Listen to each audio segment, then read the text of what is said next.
네, 60페이지 계속 보겠습니다.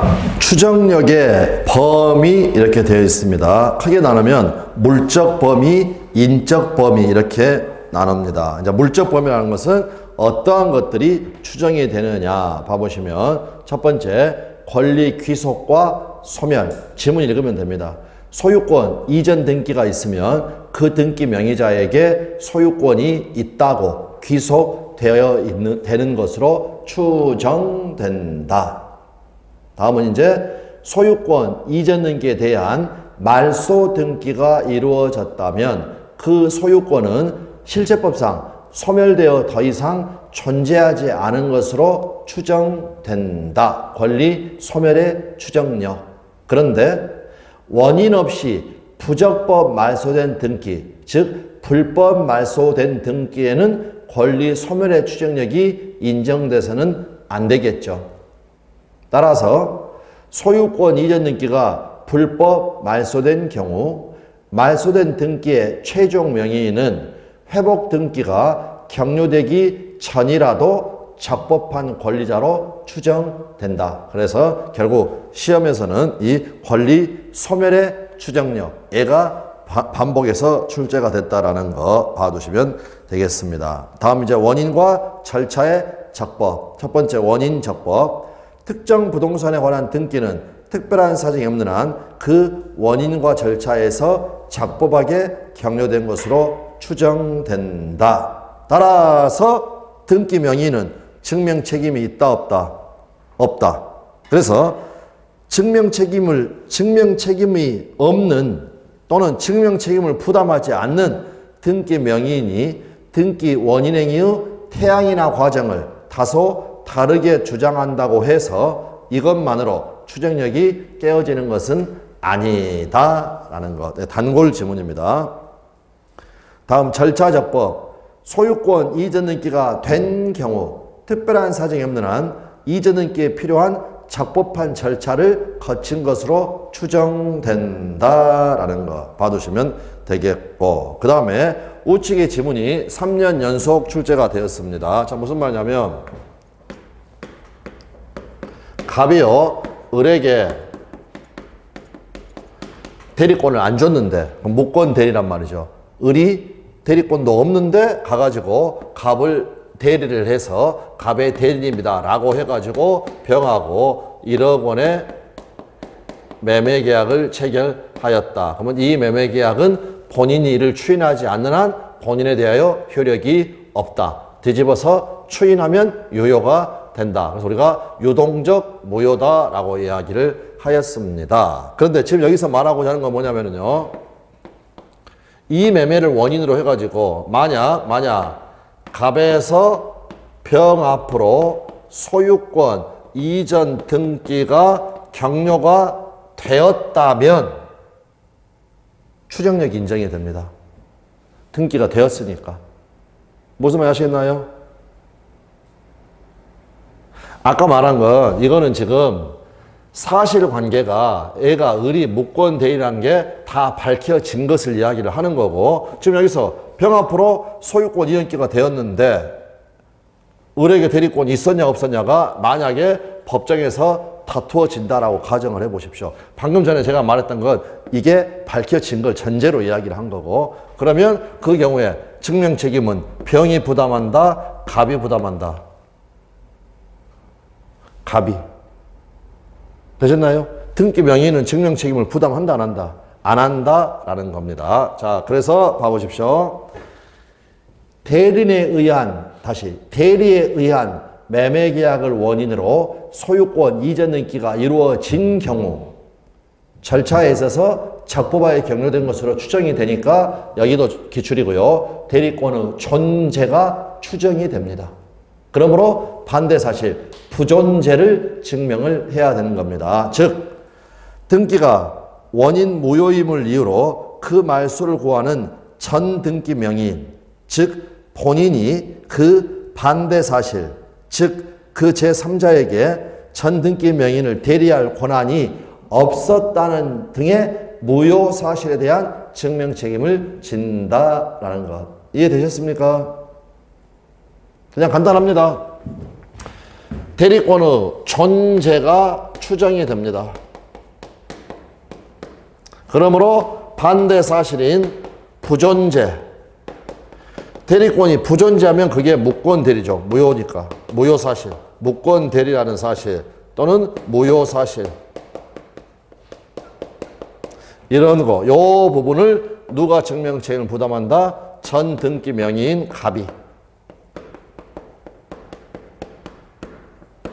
그림상으로는 본인이.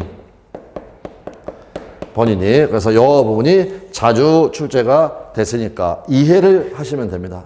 이해를 하시면 된다. 자, 이렇게 봐두시면 되겠고요. 그 다음에 추정력의 인적 범위. 그건 제목에서 보면 끝납니다. 대세적 효력. 즉, 소유권, 이전 등기 명의자는 대세적이란 말은 모든 사람입니다. 제3자에 대해서 뿐만이 아니라 그 전 소유자에 대하여도 적법한 등기 원인에 의하여 소유권을 취득한 것으로 추정된다. 그 말은 똑같은 말이 바로 밑에 등기의 추정력은 권리 변동의 당사자 사이에도 미친다. 지금 여기 권리 변동의 당사자 사이에도 미친다라는 거. 똑같은 말이 등기부상 물권 변동의 당사자 사이에도 등기의 추정력이 원용될 수 있다. 다 같은 말이고 반복 출제했다는 걸 알 수가 있습니다. 자, 이렇게 봐두시면 되겠습니다. 추정력이 깨어지는 경우 이거는 별거 아니니까 나중에 하셔도 충분하다. 네, 그 정도 봐두시면 되겠고요. 그 다음 62페이지에 양가로 3번에 중간생략 등기 나와 있고요. 이건 다음 순환에 하는데 개념만 알아두시면 되겠습니다. 자, 갑하고 을하고 갑소유의 토지에 대해서 매매 계약을 체결을 하였다. 그 상태에서 을이 병하고 또 매매 계약을 체결을 하였다. 그러면 원칙은 갑에서 을로 소유권 이전, 그 다음에 을에서 병으로 소유권 이전, 요렇게 되는 것이 원칙인데 중간 생략이니까 요거를 생략을 해버리고 어떻게 했다는 겁니까? 직접 갑에서 병 앞으로 소유권 이전 등기가 격려되는 경우 이거를 중간 생략 등기라고 합니다. 자, 한번 읽어보면 중간 생략 등기는 권리 변동의 원인, 나아가 등기되어야 할 권리 변동 사항이 여러 개가 있어 그 원인 내지 사항마다 별개의 등기가 행하여져야 하는데도 그 중간의 등기를 중간의 등기를 생략하여 하는 등기를 말을 한다라는 것. 자, 그래서 미등기 전매, 특히 미등기 전매 이렇게 이루어지는 거. 이거를 중간 생략 등기라고 한다라는 거. 자, 그러면 이렇게 매매하고 갑을 병이 뭘 했느냐? 을명의 등기를 생략하기로 중간 생략 등기에 관한 합의를 하였다라는 겁니다. 이 합의는 유효입니까? 무효입니까? 이 합의 유효하다고 그랬죠. 왜냐? 부동산 등기 특별조치법 그 중간 생략 등기를 금지하는 규정은 무슨 규정이다? 단속 규정이다. 우리가 강행 규정에서 단속 규정과 효력 규정 이야기했었죠. 효력 규정을 위반하면 무효, 단속 규정을 위반하면 단속만 받고 사법상 효력은 유효하다라고 했던 거. 네, 이렇게 봐두시면 되겠습니다. 그래서 유효성 관련해 가지고 첫 번째 질문만 봅니다. 사례. 갑은 자기 소유 토지를 을에게 매도하고 인도했으며 을이 다시 병에게 이를 전매하고 인도하였다. 첫 번째 질문만 갑을병 사이의 중간 생략 등기 합의에 관한 사법상 효력은 유효이다. 이건 단속 규정 위반에 불과하다라는 거. 네, 그 정도 봐두시면 되겠습니다. 그 다음 우측으로 가셔가지고 가등기는 다음 순환에 보시면 되겠습니다. 자, 그 다음 65페이지 가시면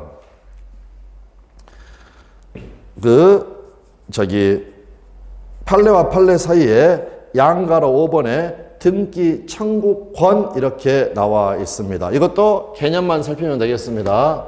자, 갑하고 을하고 매매 계약이 있었다.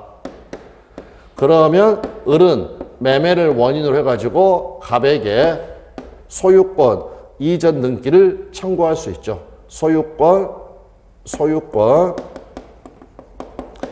이전 등기 청구권 이렇게 갖는다라는 겁니다. 그런데 이거는 이전 등기니까 공동 신청을 해야 되겠죠. 그래서 갑과 을이 어디로 갑니까? 등기소에 가가지고 공동으로 등기를 신청할 수 있죠. 등기 신청권. 그러면 등기 신청권은 국가한테 하는 거니까 이거는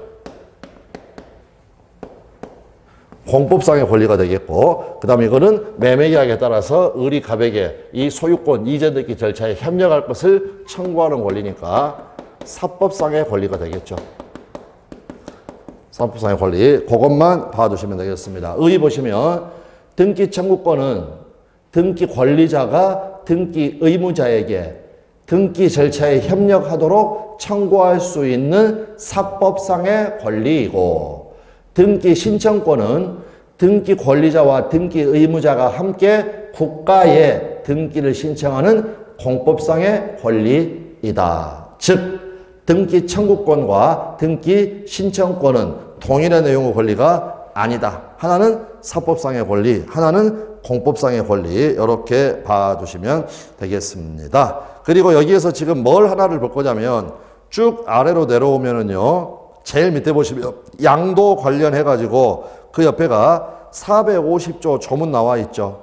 찾으셨나요? 밑에까지 쭉 가면. 그러면 450조에 가보면 지명채권 양도 대항요건이라고 되어 있는데 여기가 우리 시험 범위가 아닙니다. 직접적으로. 그러니까 지명이라는 단어는 신경 안 쓴다. 채권 양도의 대항요건 이렇게 읽겠습니다. 일단 읽어보고 말씀드리겠습니다. 1항 채권의 양도는 양도인이 채무자에게 통지하거나 채무자가 승낙하지 아니하면 채무자, 기타 제3자는 신경 쓸 필요 없고요. 채무자에게 대항하지 못한다. 다시 한번 통지하거나 승낙하지 않으면 대항하지 못한다. 그래서 둘 중에 하나는 해야 된다는 겁니다.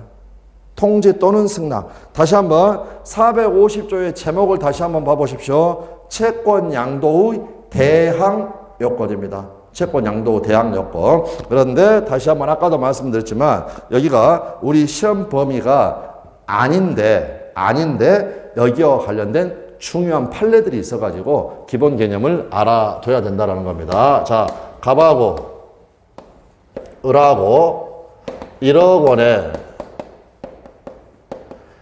매매계약을 체결을 하였습니다. 그리고 합의는 어떻게 했느냐? 여기 만약 이번은 그냥 예로서 이번에 설명은 편의상 내년 4월 1일 날 대금 지급하고 등기 관련 서류 주고 이렇게 이야기를 했다라는 겁니다. 그러면 갑은 을에 대해서 1억 원의 대금 지급 채권을 가지고 있습니다. 그 다음 이 계약에 후속되니까 갑은 을에게 소유권 이전 등기를 해줘야 되겠죠. 물론 이중 매매를 하고 병한테 등기를 해줘도 병이 원칙적으로 소유권은 취득을 하지만 갑이란에는 형법상으로 배임죄라는 범죄를 저지르게 되는 겁니다. 그러니까 통상의 경우라면 당연히 1년 있다가 얘한테 돈 받고 그 다음에 소유권을 줘야죠. 그런데 갑이요, 당장 지금 현찰이 필요한데 다른 재산은 아무것도 없다라고 가정을 해 보십시오. 요거 다른 사람한테 팔면 수갑 차는 거고, 그럼 방법은 뭐냐? 요 을에 대해서 가지고 있는 채권을 파는 겁니다. 팔 수 있죠? 팔 수 있나요? 당연히 팔 수 있죠. 재산권. 이 재산권은 특별한 사정이 없는 한 다 양도성이 있습니다. 양도성이 있다는 말은 팔고 넘겨줄 수 있다는 거죠. 그리고 우리 민법에도요, 민법에도 매매는 뭐라고 되어 있냐면 당사자 한쪽이 재산권을 이전할 것을 약속을 하고 상대방이 대금을 지급할 것을 약속함으로써 효력이 생긴다는 거예요. 그래서 매매의 대상은 재산권입니다. 그러면 민법상의 대표적인 재산권이 뭡니까? 물권하고 채권이 된다라는 겁니다. 그래서 갑한테 내년 4월 1일 날 받을 수 있는 1억 원짜리 대금 채권 이거를 병한테 이야기를 하는 것이죠. 야, 나 내년 1월에 이렇게 을한테 1억 원 받을 채권이 있는데 너 그거 9,500만 원에 혹시 살 생각이 있느냐? 어떤 상황인지 알겠죠? 그러면 병은 갑한테 9,500만 원 주고 이 채권을 사가지고 가지고 있다가 나중에 내년 4월 1일 날 가가지고 을한테 1억 받게 되면 500만 원의 차익을 얻게 된다라는 겁니다. 자, 그러면 여기서 갑하고 병이 4월 1일 날 채권 넘겨주고 9,500만 원 지불할 것을 약속을 했습니다. 그게 뭐냐? 채권 매매입니다. 의무 부담 행위. 그 다음에 6월 1일 날 이제 뭘 해야 되겠습니까? 약속을 지켜야 되겠죠. 이행을 해야 된다라는 겁니다. 이때 6월 1일 날 하는 걸 뭐라고 합니까? 우리가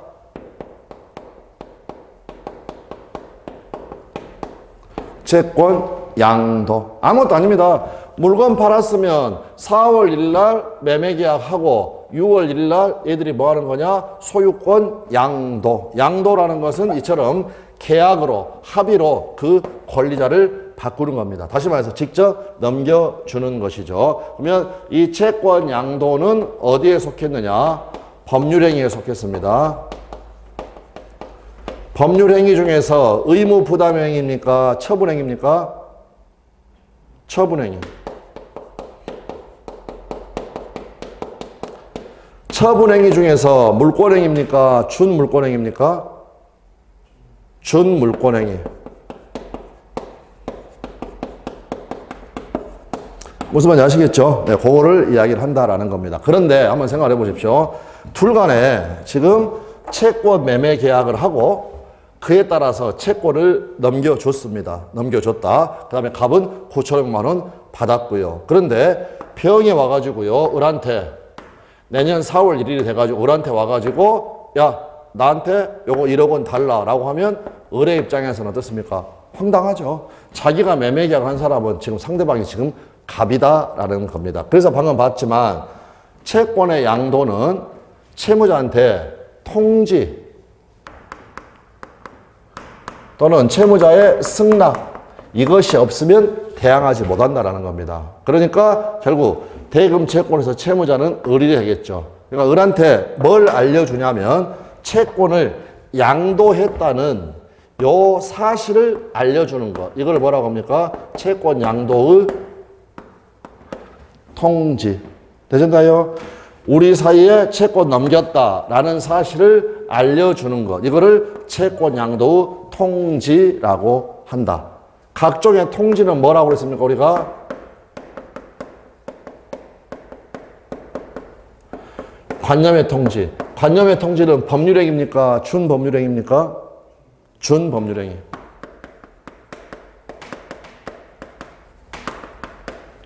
그래서 이처럼 이렇게 갑이 을한테 야, 나 당장 현금이 필요해가지고 그 채권 병한테 팔고 넘겼다. 요 사실을 을한테 알려주면 알려줬으니까 병이 이렇게 가가지고 을한테 야, 나에게 1억 원 달라라고 할 수 있다라는 겁니다. 자, 그래서 그거 생각하시면서 450조 다시 읽어보겠습니다. 채권 양도의 대항 요건. 가서 돈 달라고 하려면 채권의 양도는 양도인이 우리 사안에서는 지금 갑이 되겠죠. 채무자 을에게 통지하거나 채무자가 승낙하지 않으면 채무자에게 대항하지 못한다. 채무자한테 대항하려면 을한테 가가지고 1억 원 달라고 주장하려면 둘 중에 하나를 해줘야 한다라는 거. 되셨나요? 원칙은 갑이 받아서 예? 원칙은 그러면 갑이 받아서 뭘 받아서요? 그러니까 채권 거래를 했으니까 1억 원을 병한테 줘야 되는데 그거를 을이 병한테 바로 안 주고 갑을 놓쳐줬어요. 아니죠. 통지를 해줬으면 애한테 넘어갔다는 사실을 알려줬으니까 을도 알고 있지 않습니까? 을도.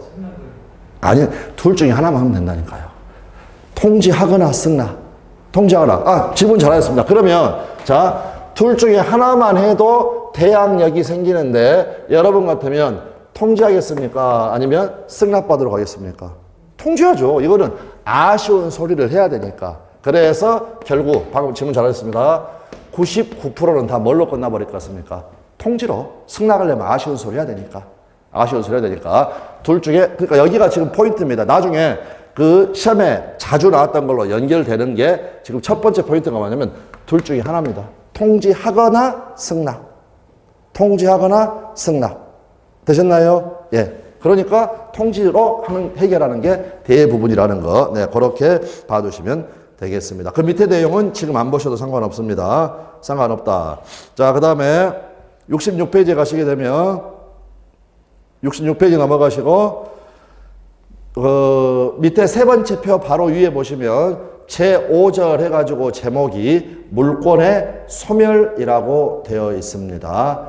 각종의 물권에 공통되는 절대적 소멸 사유에는 목, 공, 혼, 소, 포기.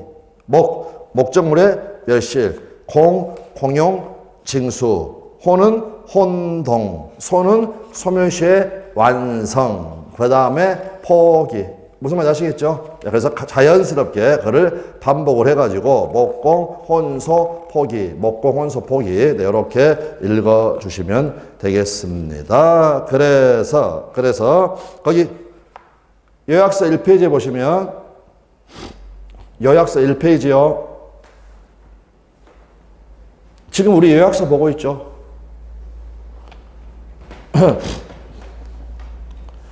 권리변 녹음 모습 해가지고 권리의 발생 변경 소멸 양가로 3번에 보시면 권리의 소멸 나와가지고 절대적 소멸 권리 자체가 객관적으로 소멸하는 것 그 예로서 지금 적어져 있는 것 목, 공, 혼, 소, 포기 이렇게 되어 있다는 겁니다. 그 권리가 물권일 때 우리가 물권의 소멸 이렇게 이야기를 한다.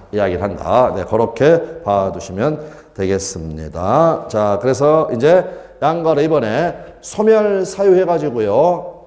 혼동은 따로 보니까 첫 번째 목적물의 멸실 나와 있습니다. 그래서 대표적인 게 건물의 멸실 확인되셨나요? 그 다음에 이제 토지 소유권의 소멸 사유로서 포락이라는 게 있습니다. 그럼 그 용어만 알아두시면 되겠죠. 갑이라는 애가 X 토지를 소유하고 있는데 그 X 토지가 어디에 위치를 했느냐? 강가나 바닷가 여기에 위치를 했다는 겁니다. 그러다 보면 강물이나 바닷물이 계속 치다 보면 이 토지가 여기 바닷물로 잠겨버릴 수 있죠. 그래가지고 원상의 복구가 불가능할 정도까지 이르러 버린다. 그러면 그때 포락이라고 합니다. 포락. 건물은 멸실됐다. 토지가 포락됐다라는 표현을 씁니다. 자, 그럴 때 토지가 포락되어 원상복구가 불가능한 경우에 그 토지에 대한 종전 소유권은 소멸한다. 우리가 지금 물권의 소멸 사유를 공부하고 있으니까 다음이 반복돼서 출제된 판례입니다. 포락한 토지가 나중에 성토 또는 성토화 된다 하더라도 소멸한 소유권은 여기요 부활하지 않는다. 부활하지 않는다. 네, 그것 자체를 알아두시면 되겠습니다. 그 다음에 이제 공용 징수, 국가가 가령 수용한 거죠. 피수용자, 즉 수용당한 사람의 권리와 그 목적물 위에 존재했던 제3자의 권리는 모두 소멸한다. 그러니까 예를 들어서 토지 소유자가 자기 토지 가지고 가서 은행에 저당권 설정해주고 담보대출 받았을 수도 있죠. 됐나요? 그럼 그때 만약에 토지를 수용을 해가 버리면 어떻게 된다? 소유권도 없어지고 제3자의 권리, 저당권도 어떻게 된다? 없어진다. 소멸한다라는 걸 이야기를 합니다. 다음 목공, 혼, 소에서 소멸시의 완성 나와 있습니다. 소멸시의 완성 무조건 외웁니다. 물권 중에서 영익 물권만 소멸시에 걸립니다. 20년짜리. 그 20년이라는 걸 시험에서 물어보는 건 나오진 않았고요. 영익 물권, 즉 지상권, 지역권, 전세권만 소멸시에 걸린다. 아까 소유권의 기초와 물권의 정권은 소멸시에 걸립니까? 안 걸립니까? 안 걸리죠. 아까 시험에는 자주 나왔다고 하면서 쑥 한번 지나가면서 본 게 있습니다.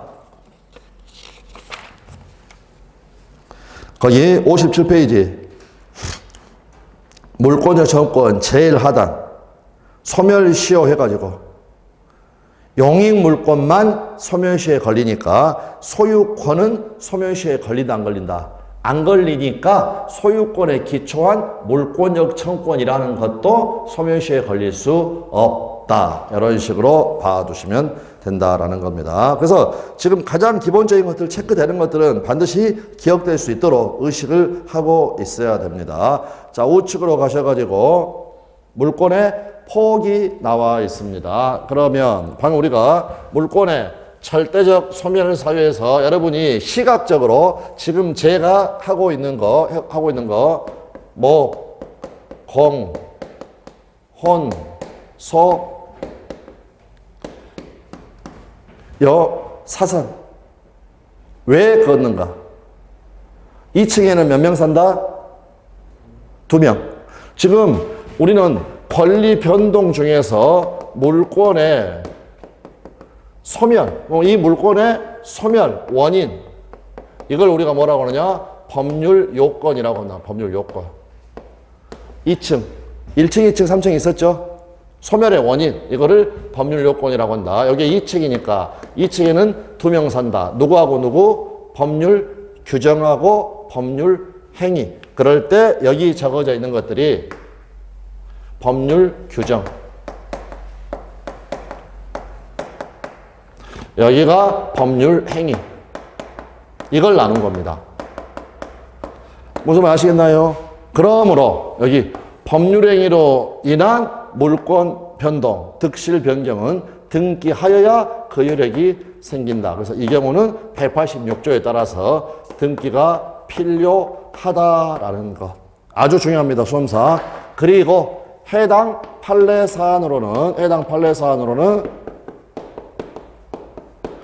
합유 지분 포기, 공유 지분 포기. 딱 이렇게 기억을 하시면 됩니다. 다시 한 번만. 목공 혼소 포기. 애들이 물권의 절대적 소멸 사유인데 이렇게 포기 앞에다가는 사선을 그을 수가 있다. 사선을 그는 이유는 이 물권 소멸의 원인들인데, 애들이 원인들인데, 원인이 법률 요건으로 2층이니까 2층에는 2명이 살 것이다. 포기가 법률 행위고 나머지들이 법률 규정이다. 따라서 이 법률 행위로 인한 물권의 소멸은 등기가 필요하다.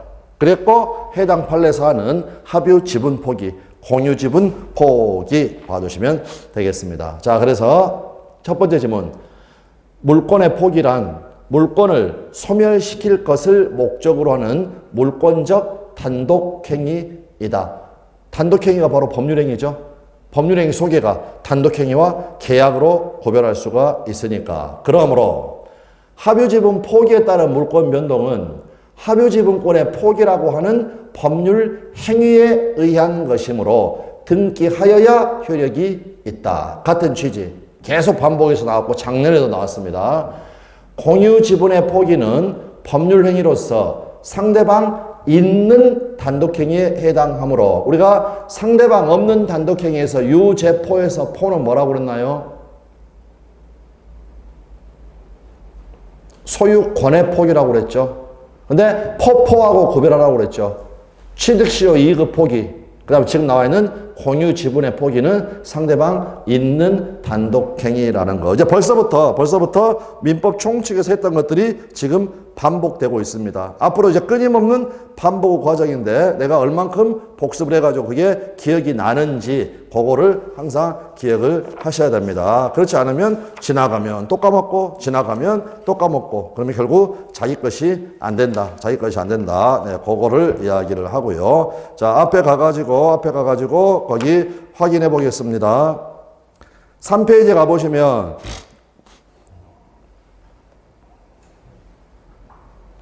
제일 위에 법률행위의 종류에서 단독행위와 계약이 있는데 상대방 없는 단독행위는 유제포에서 포고. 근데 밑에 상대방 있는 단독행위로 마지막 두 개 나와 있는 거 포. 요거를 구별을 해야 된다. 그러므로 상대방 없는 단독행위는 소유권의 포기를 이야기하는 거고 상대방 있는 단독행위는 공유 지분의 포기, 취득시효 이익의 포기, 지금 공유 지분의 포기 이게 지금 그 이야기가 나오고 있는 겁니다. 네, 이렇게 봐두시면 되겠습니다.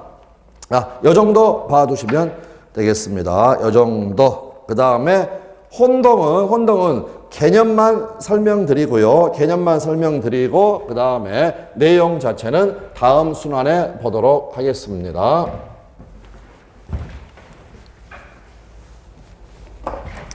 갑이라는 사람이 X 토지를 소유하고 있습니다. 거기에 대해서 을이라는 사람이 지상권을 취득을 해가지고 갑의 토지를 빌려 썼습니다. 그러다가 사업이 잘 돼가지고 아예 갑으로부터 이 X 토지를 을이 사버렸다는 거죠. 그래서 이 X 토지를 을이 샀습니다. 등기받았습니다. 그러면 을은 뭘 취득합니까? 소유권을 취득을 합니다.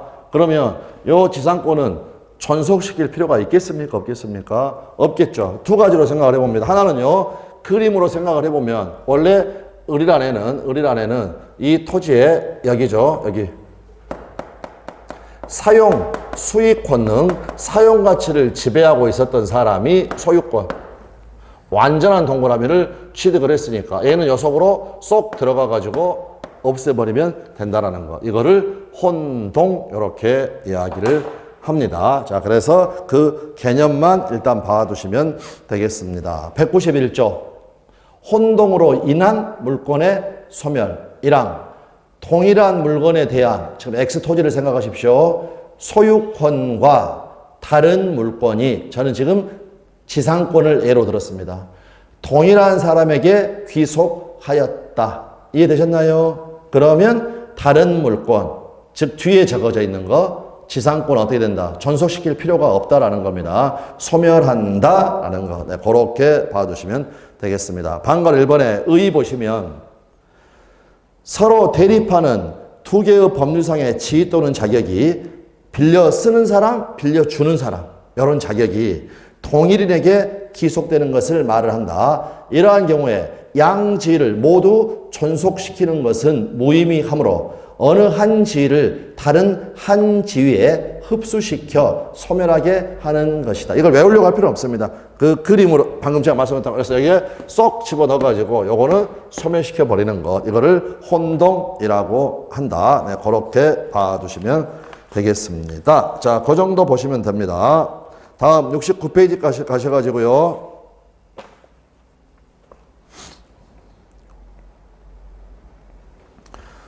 점유권 나와 있고 제1절 총설 양가를 번에 점유의 개념 나와 있습니다. 아까 제가 점유는 사실상의 지배고요. 사실상의 지배고 그거를 권리로 하는 게 점유권. 그 다음에 본권은 법률상의 지배다라고 이야기를 하였습니다. 그래서 점유라는 건 사실상의 지배입니다.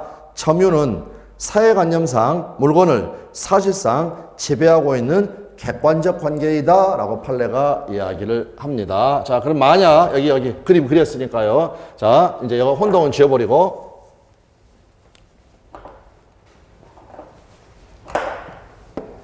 을이 갑의 토지에 대해서 지상권을 취득을 했고요. 지상권을 취득을 했고 그 다음에 갑으로부터 이 토지를 인도를 받았습니다. 인도를 받았다. 그러면 을은 점유권도 취득을 합니다. 점유권도. 자, 그런데 죄송합니다. 아까 저기 다시 191조 한번 가보십시오. 67페이지. 점유권에 관하여는 혼동으로 인한 물권 소멸의 규정 1항, 2항을 적용하지 않는다라는 거. 다시 넘으셔가지고 68페이지에 보시면 천천히 잘 따라오십시오. 제일 마지막 표에가 첫 번째가 점유권이라고 적어져 있죠. 갑의 토지를 을이 점유하다가 을이 그 토지의 소유권을 취득을 하였다. 을의 점유권은 소멸한다 안 한다? 소멸하지 않는다라는 겁니다.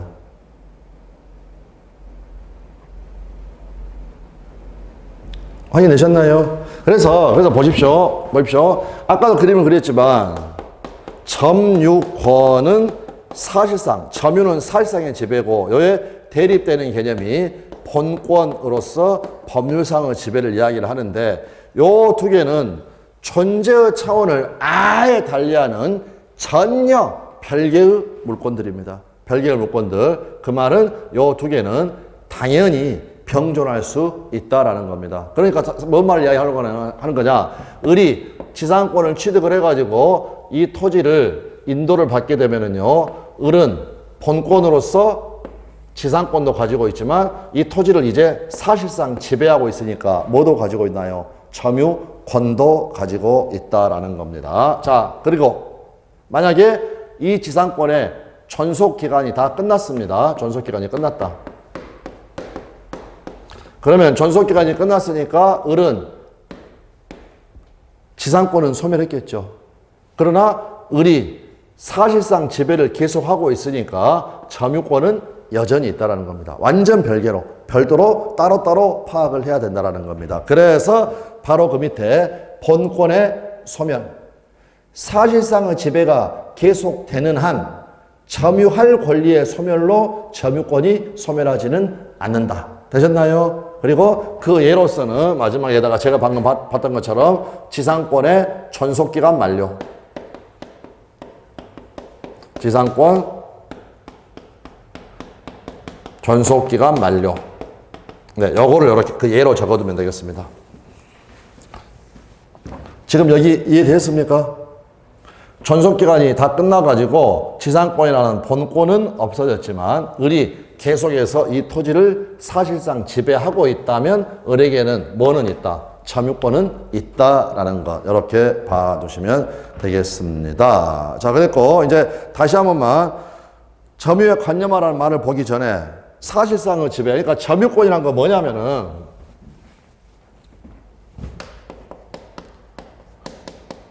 어떤 사람이 물건을 사실상 지배하고 있을 때 그 원인이요, 자기 거, 지 거, 소유자로서 지배하고 있을 수도 있고요. 그 다음에 빌려가지고, 가령 임차인, 빌려가지고 지배할 수도 있습니다. 그 다음 훔쳐서 도둑놈으로서 지배할 수도 있는데 이런 거를 안 따지는 겁니다. 이런 걸 안 따지고 그냥 사실상 지배 그 자체, 이게 사실상 지배 자체, 요게 점유인데 거기다가 이렇게 권자를 하나를 찍어가지고 물권으로 인정을 해준다는 거. 물권으로 인정을 해준다는 거. 네, 그렇게 봐주시면 되겠습니다. 그리고 도둑놈하고 같은 취지가 갑소유 토지 위에 을이라는 애가 무단으로 건축을 하였다. 무조건 신축자 을이 건물 소유권을 취득한다고 그랬죠. 그럴 때 이건 이제 건물에 대한 이야기고, 이 토지는 을이 을을 누구라고 하느냐? 이 토지의 불법 점유자다. 이 사람도 점유하고 있다는 겁니다. 무슨 말 아시겠죠? 자, 그거를 이야기를 합니다. 이제 그 다음에 점유권에서 시험에 나오는 테마 중에 하나가 점유의 관념화라는 겁니다. 점유의 관념화. 여기서 관념화라는 말은 무슨 말이냐면 반드시 물리적, 현실적으로만 따지는 게 아니라 사회 관념에 따라서 점유를 파악을 한다는 겁니다. 그래서 이제 조문 순서로는 상속인, 그 다음에 간접 점유, 그 다음에 점유 보조자, 이런 식으로 조문 순서가 되어 있고, 그 다음에 책 자체에는 거의 대부분 점유 보조자부터 나옵니다. 그런데 일단 여기 사회관념에 따라 판단한다. 그 말은 그냥 간단히 생각을 해보면요. 자, 갑이라는 사람이 있고요. 그 다음에 을이라는 사람이 있는데 아버지고 아들입니다. 그리고 애는 지금 미국에 유학가 있습니다. 그럼 이제 아버지가 토지를 소유하고 있다. 그럼 아버지한테 소유권도 있고, 그 다음에 사실상 지배하는 점유권도 있다. 그럴 때 요 아버지가 돌아가셨다. 사망을 했다. 그러면 아들이 이제 소유권을 상속을 하게 되는데 점유권은 어떻게 되겠냐는 겁니다. 근데 미국에 가 있어가지고 아버지가 돌아가신 것을 모를 수도 있죠. 미국에 있으니까 이 토지를 물리적 현실적으로는 지배하고 있지 않죠. 미국에 떨어져 있으니까. 그래도 당연히 이 아들한테는 점유권이 이전이 돼버린다는 겁니다. 왜? 점유라는 것은 사회관념에 따라서 판단을 하는 거니까. 자, 그렇게 해서 이제 논의가 됩니다. 자, 그러면 일단 그 사회관념화라는 거에서 첫 번째, 시간이 조금 애매하니까 방금 그 개념 자체는 무슨 말씀인지 아시겠죠? 사회 통념에 따라 판단한다라는 거. 미국에 가 있어가지고 아버지 돌아가신 거 몰라도, 그 다음에 그 토지를 물리적 현실적으로 지배하고 있지 않아도 그 아들한테 점유권이 넘어갔다. 아들이 점유한다. 이렇게 판단하는 거. 그거를 점유의 관념화 이렇게 이야기를 합니다. 그럼 이제 개념은 기본적으로 말씀을 드렸으니까 잠깐 쉬었다가 거기 나와 있는 그 사람들 보도록 하겠습니다.